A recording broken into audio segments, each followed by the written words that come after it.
Focus TV international breaking নিউজে আপনাদেরকে স্বাগতম। আসুন জেনে নেই আজকের প্রধান প্রধান সংবাদ শিরোনামগুলো। ওসমান হাদির হত্যাকারীরা ভারতে প্রবেশ করেনি, দাবি মেঘালয় বিএসএফ ও পুলিশের। ইউক্রেন শান্তি না চাইলে রাশিয়া বল প্রয়োগের মাধ্যমে লক্ষ্য অর্জন করবে, পুতিন।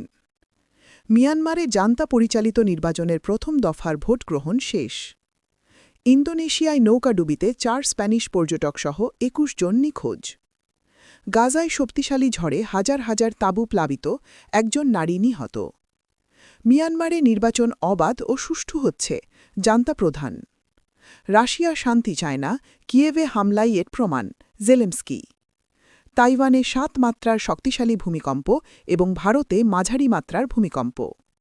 জাপানে 2 ট্রাকের সংঘর্ষের পর একই স্থানে দুর্ঘটনার কবলে 50টি যানবাহন। পূর্ণাঙ্গ আক্রমণে নিজেকে রক্ষা করতে পারবে না সুইজারল্যান্ড, সেনাপ্রধান।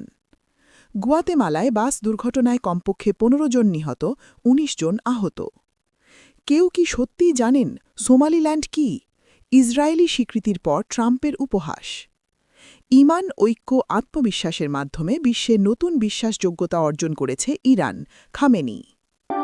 এই ছিল আজকের প্রধান প্রধান আন্তর্জাতিক সংবাদ শিরোনাম।